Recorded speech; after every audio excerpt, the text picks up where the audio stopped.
Hey everyone, my name is Shelby and welcome to my channel Shelby Can Read, where I am proving to the world that I do know how to read. Today I am going to be reviewing the book My Husband's Wife by Alice Feeney. This author has become very popular lately. There was one that I tried to read, I think it was called Daisy Darker.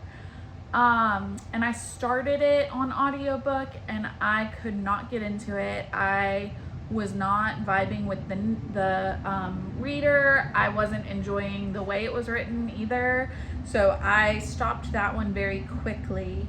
But with this one, my friend slash former coworker, she was listening to it and she was like, "It's wild, you gotta read it." So I did. And definitely, I definitely liked it more than Daisy Darker. I was actually able to get through this one.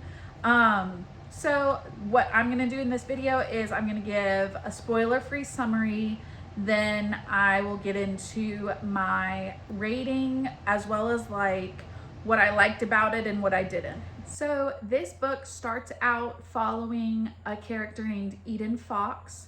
She has gone out for her morning run like she normally does. Her and her husband are kind of new to town. They don't really know a lot of people, but she's also an artist and she has like opening night at the art gallery that night where she's planning to kind of meet everyone and introduce herself to the town and everything. When she comes back from her run, she finds that the locks to her house have been changed. Her key doesn't work. So she knocks on the door. She's like super confused, obviously. And this lady answers the door, and this lady like looks a little bit like her, which is super strange. But she's like, "Who are you?" And this lady is like, "I'm Eden Fox." And so they're both claiming to be Eden Fox. And as the reader, you're naturally siding with the main character whose perspective you're getting. But you're still very confused of like, what do you mean there's two Eden Foxes? What's going on here? It's very strange. And even the husband is like, "I don't know who this lady is. That's not my wife." So it's very odd. You're very confused. And so half of the book, well, the first half of the book, you're kind of following her and trying to like figure out what's going on with all of that.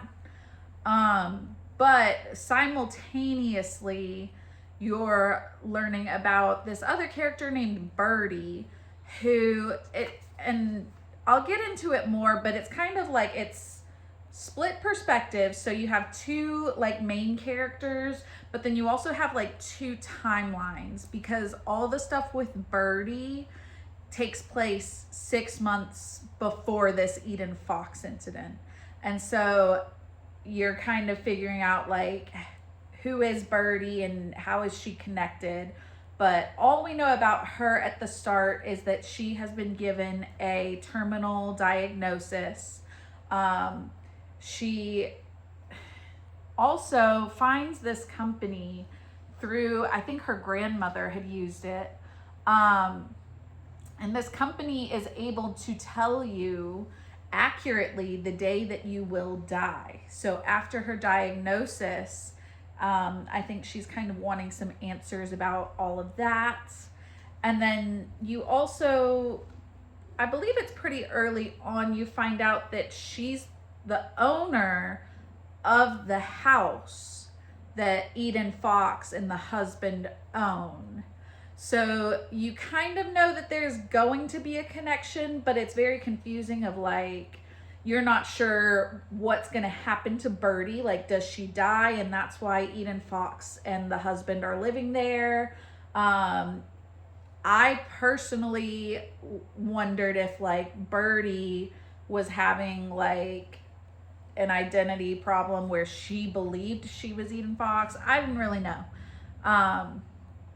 But you're kind of solving two different timelines of what's going on. My rating for this book, I gave it 3 out of 5 stars. I think looking into like the positives, this author definitely had me continuously guessing throughout the book. I was never really sure like exactly where it was headed, which, you know, I like because it keeps you wanting to engage in the book and keep reading to figure it out without being so obvious and clear.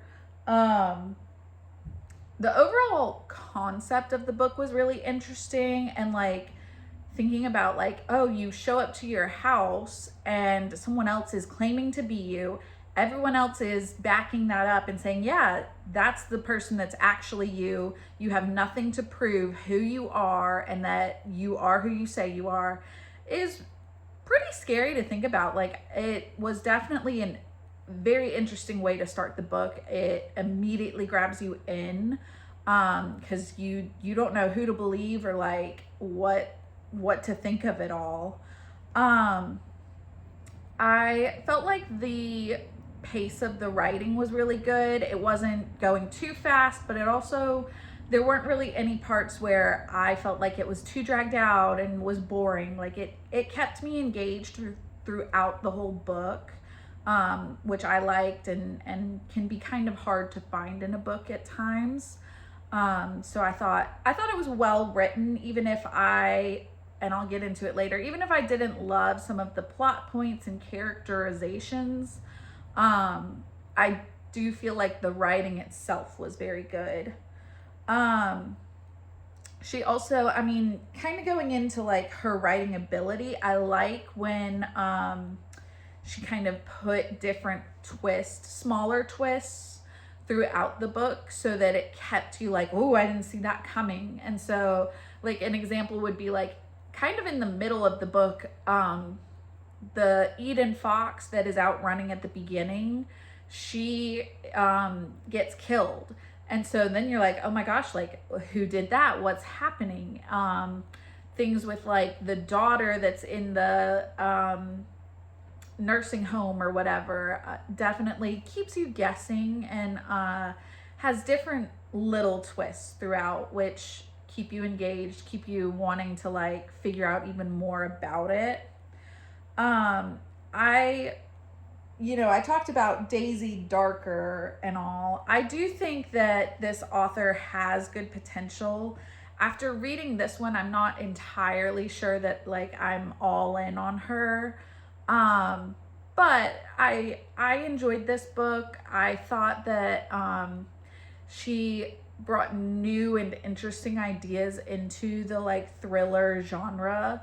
So I would definitely be willing to give another chance. And like even with Daisy Darker, part of that might just be like I can't read or listen to the audiobook. I need to like read a physical copy. Because I did feel like this author, it almost feels to me, I don't know anything about this author, I haven't researched her or anything, but it almost felt like she was kind of at the start of her career. And like I feel like as she progresses throughout her career, I think her writing could get a lot better as she like is a little more like finely tuned with it. That's part of art and crafting. I think as she gains more experience, her craft will get better, and I would definitely be interested in, reading some of her stuff then. Getting into some of my critiques of the book, I want to preface this by saying like I do enjoy like split timelines of like and split characters perspectives, so like seeing multiple people at different times, I'm not against that. I just personally, I felt like this author didn't do a great job with it. It felt a little all over the place. And it started out fine, like when we were jumping from Eden Fox present day to Birdie 6 months ago, and we were just learning about her diagnosis and all of that, it seemed fine.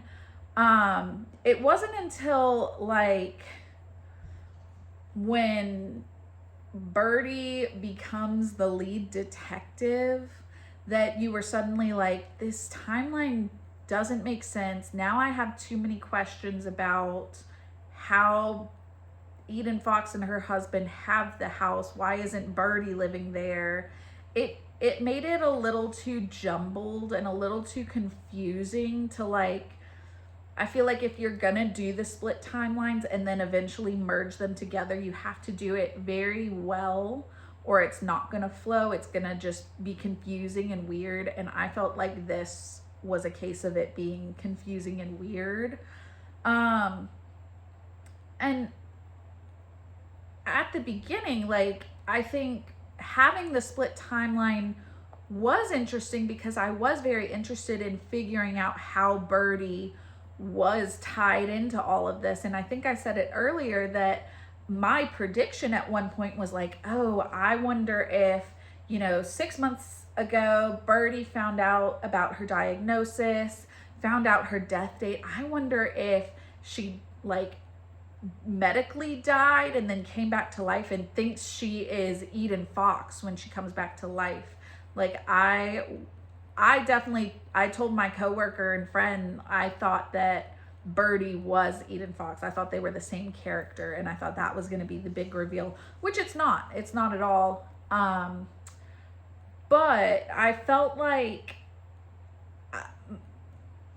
it was my idea, so I definitely have a lot of bias, but I definitely think that that would have made a little more sense as to how the timelines would merge together, other than, and I do believe she explained it, but I don't fully remember it, and I don't think it was a good enough explanation to really make sense. But I think she basically was just like, Birdie didn't really want the house, so she was leasing it out. And that's fine, but then it makes it like a weird forced connection that she's then deciding to come back and be the head detective of the case. So I didn't love that. Overall, I think that if she had wanted Birdie to be the head detective, lead detective on this case, which I don't personally love that choice, but like if that's the choice you really want to go with, that's fine.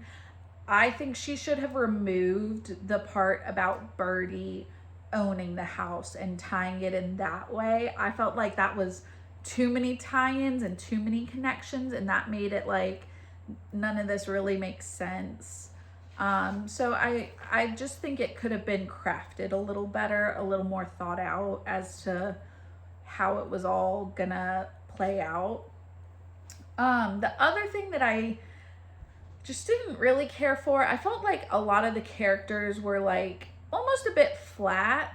And it might be because there were like quite a few characters of like all the ones on Birdie's side, all the ones on Eden Fox's side. But it was also like they were flat in the fact that like, oh, she just kind of told you how they act without showing you. But then she would tell you one thing and then she would have the character act a different way. And my main person that comes to mind for this is Birdie herself, because at the start, when you're finding out about her diagnosis and like the whole 6 months earlier timeline, she acts one way, which to me was very nomadic, very like, she's very rough and tough and like doesn't really stick around to care about anything or anyone. But then you have her be the lead detective and this, allegedly like super successful detective, police officer, whatever.